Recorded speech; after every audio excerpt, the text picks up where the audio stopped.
Yay. Well, welcome everybody to a new episode of Beauty in the Breakup podcast. And I have my friend Diva Diaz here you're in Italy right now. That's right. Yes. I was thinking about how long ago we met. I don't even know how many years it was, but I remember meeting you by the pool in Santa Barbara. We were taking a class. That's right. Do you remember? That was literally 15 years ago. Oh my God. Yeah. Like 17. And you have moved all over the world in That's right. between that time, and had multiple different relationships. So, It sounds so bad, doesn't it? Not no, that many, Julie. I No, think I'm it's kidding. amazing. It's an adventure. So, yeah, go for it. What would you Yeah. share?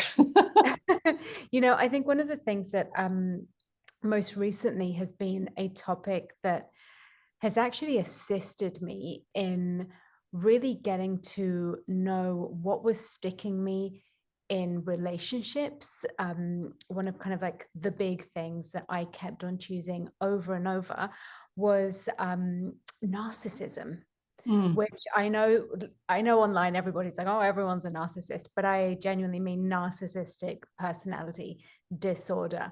And for the longest time, I kept thinking like, why do I keep choosing these? It's like the same person in a different body, but also what's wrong with me? Like, how do I work on myself to improve this? And I couldn't quite get what it was until somebody once sent me a video speaking about narcissistic personality disorder, and suddenly it was like the penny drops, and I thought, oh my goodness, this is the information I've been asking for.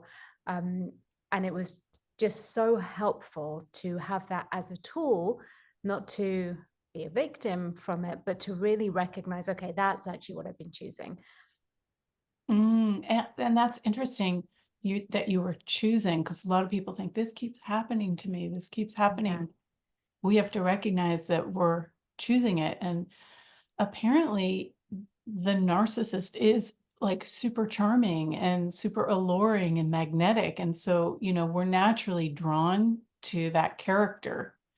absolutely. But, Yeah, what other awareness could we have so that we don't fall? totally. And I think one of the things for me was, um, I grew up in a household where, there was a person with narcissistic personality disorder. So it actually felt like very familiar to me. Mhm. It felt so familiar that I was like, oh, that feels kind of like home. Oh, I'm used to that. Oh, how cozy and nice. Like, I get the love bombing, and then I get the gaslighting, and then I get to constantly live on eggshells, constantly live in fear, stress level super high. Yeah, that feels kind of like normal life, until I recognized actually that's not normal, but it was my choice to get into those relationships. Um, Also due to lack of information. And I think that's partly what now is so great. We're living like at a time where there's so much information available. It probably would have taken me another 20 years to work this out, to be honest, if it hadn't been for that first Instagram video that I saw that just kind of cracked everything open. Wow, that's awesome. So like when did you first recognize that this is what you were dealing with? I have to say, probably about 3 weeks into it, but I didn't want to know that that's what was going on.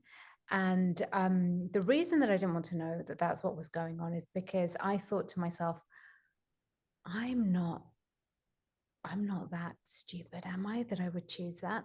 And I know it sounds terrible, and I'm sorry if I'm offending everybody by using the word stupid, but that's literally what went on for me. I thought, no, like, I know a lot of people who've been in abusive relationships. I'm smarter than that.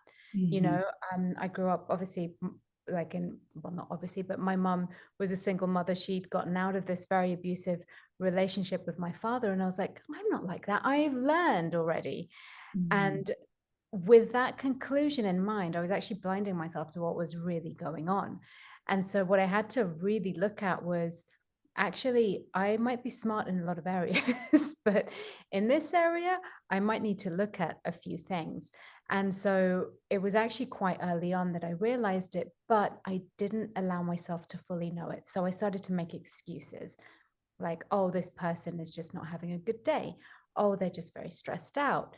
Oh, it's, XYZ is going on. And there were all these reasons and justifications. And of course, when you're in an abusive relationship, the abuse isn't necessarily like a direct, huge impact. It's bit by bit, drop by drop until you recognize, that you're suddenly drowning, but it's Mhm. not all thrown at you at the same time. And, at once, I mean. And so I think for me, the interesting thing was to actually get vulnerable enough to myself with myself and ask, okay, so what is actually going on here? And why do I feel the need to constantly justify this person's actions?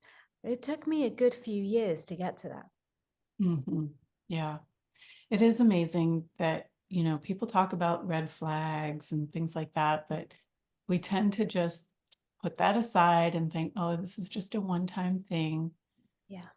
because we don't want to, I guess, be judgmental or uh it's like really being in the question of, if I continue choosing this, what is that going to create in my life?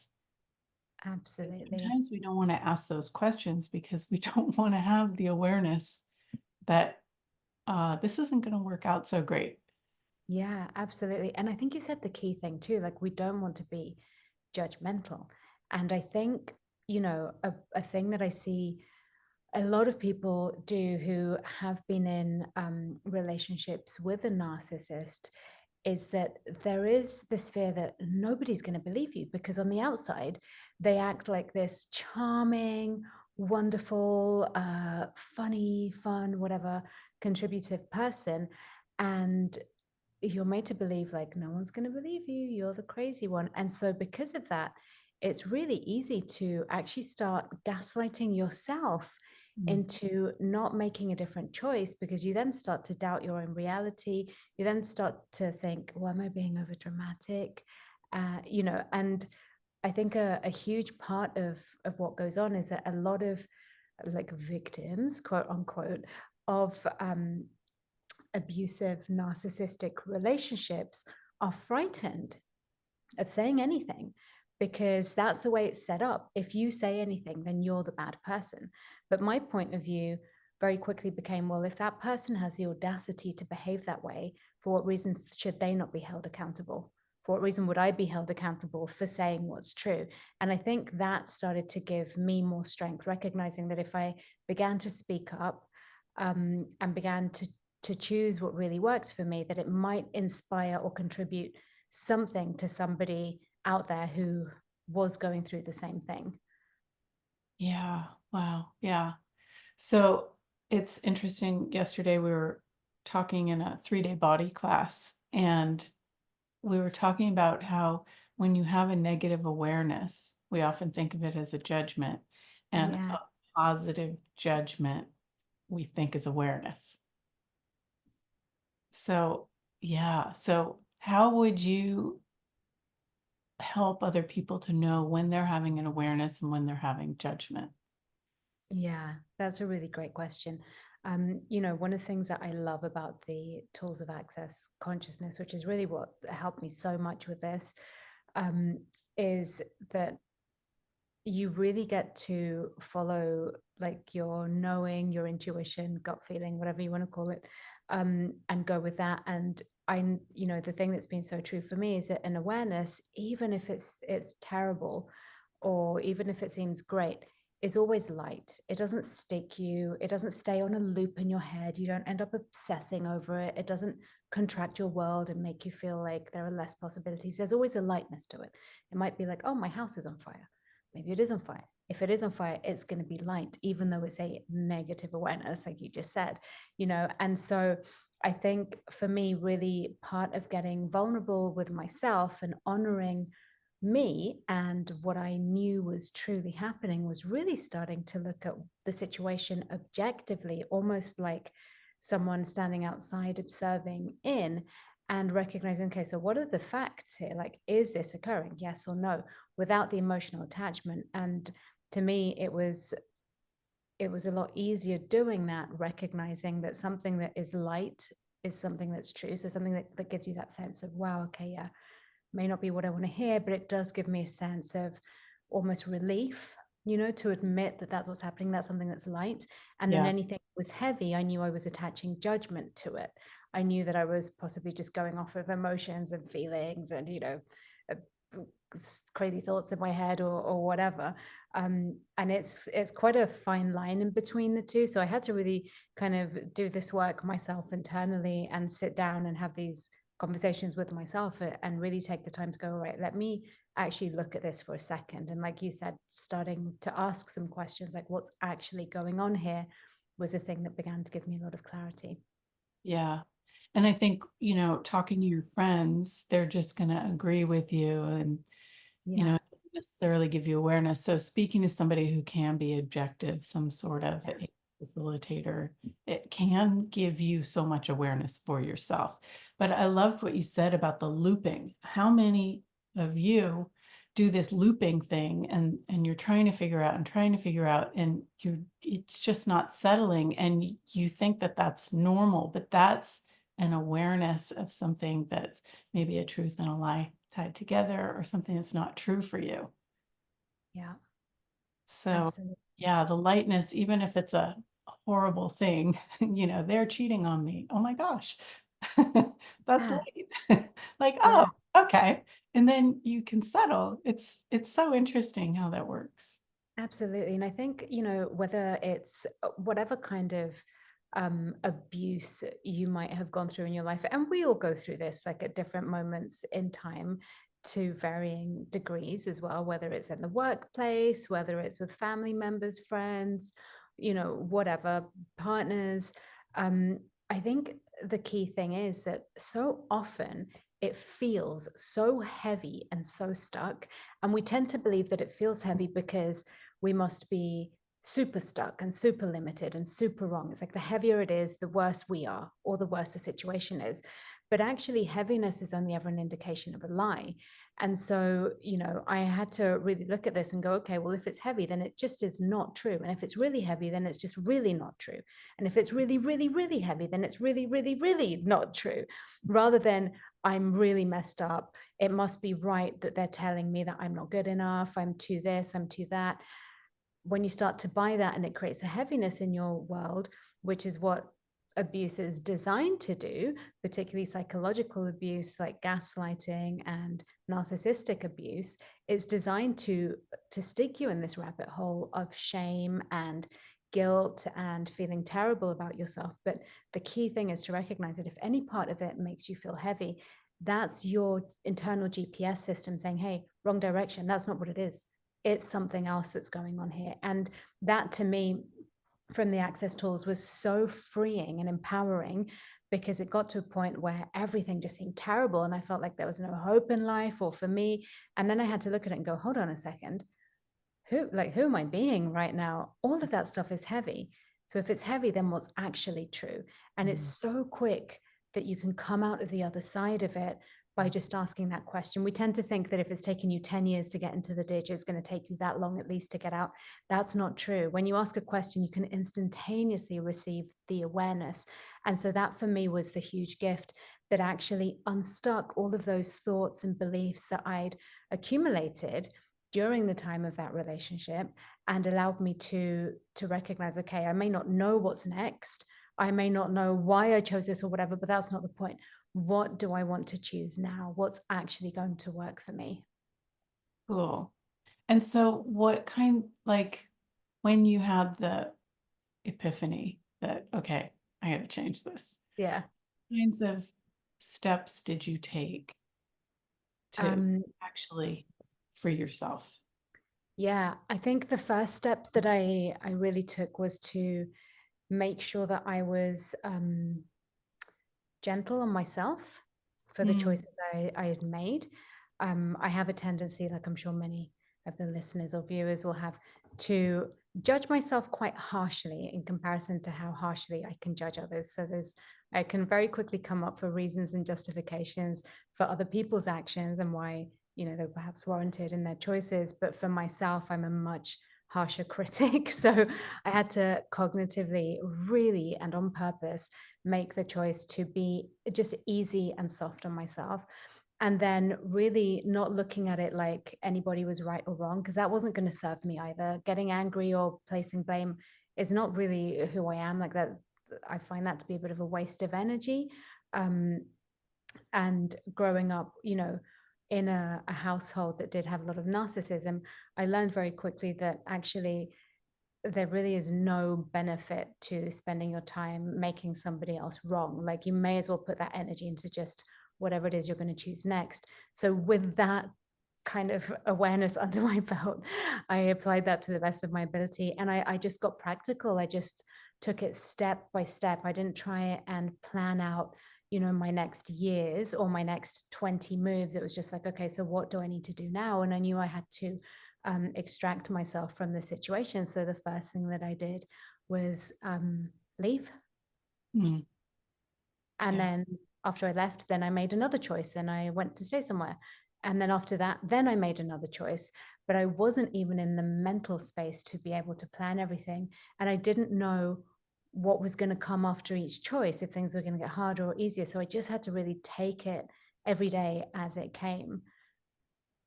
Yeah. It's kind of like when you're traveling and, Yeah. all the magic happens when you don't have it all planned out.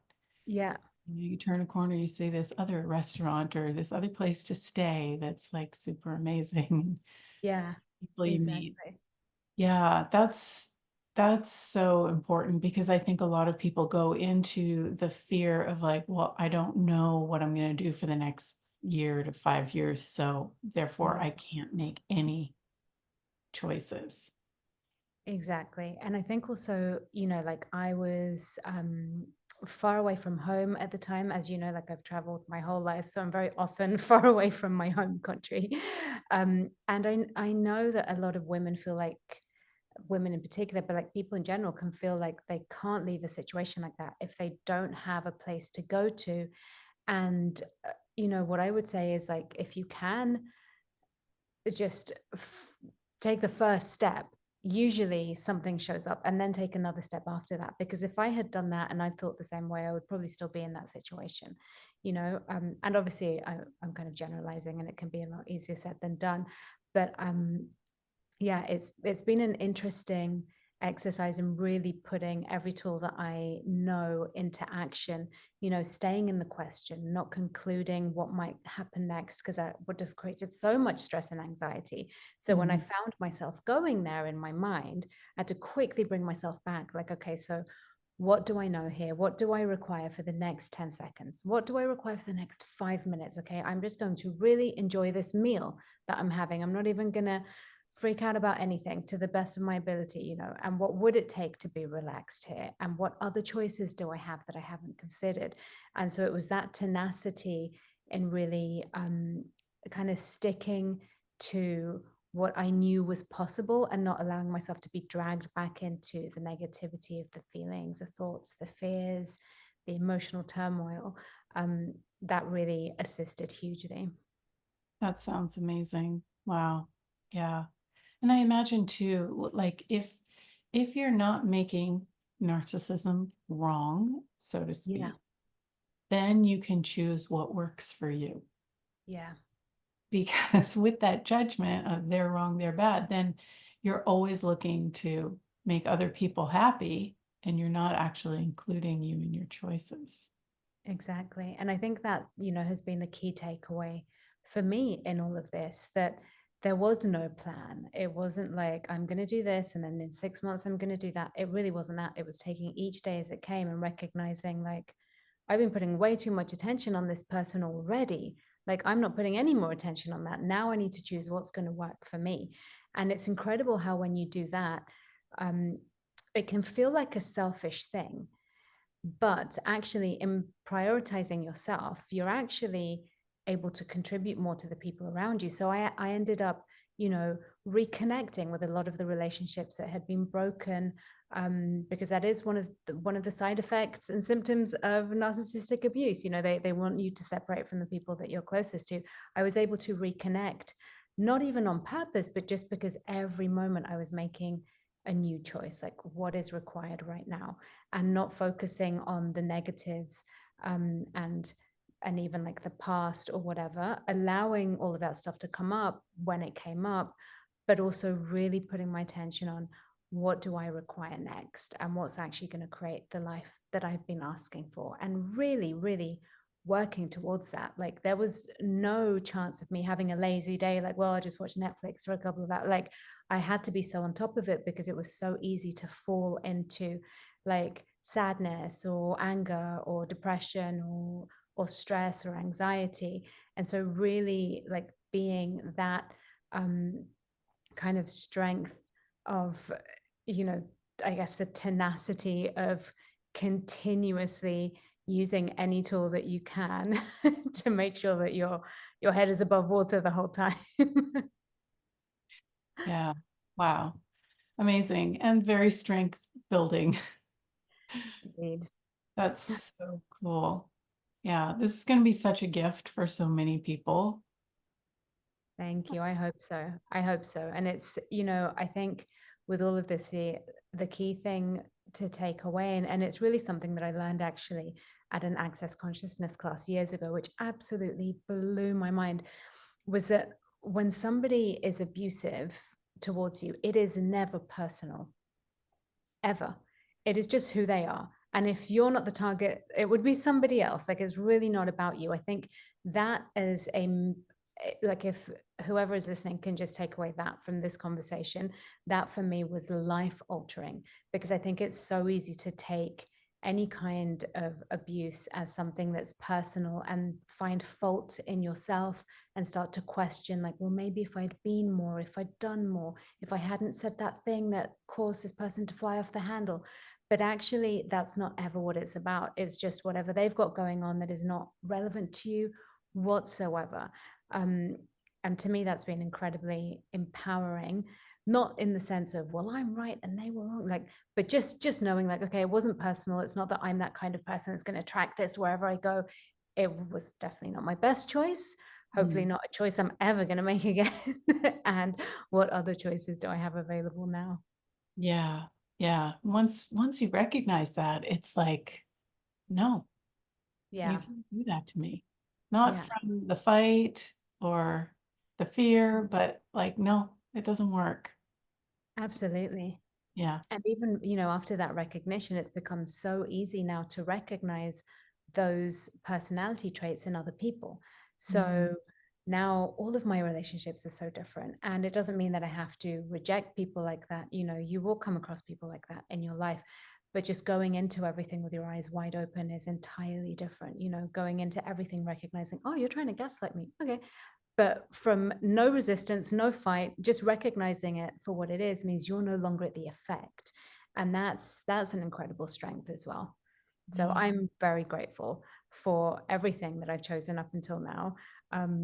Could have probably done it a bit differently, but considering I did choose it, you know, why not take from it what you can so that you can learn and grow? And yeah, How does it get any better? exactly.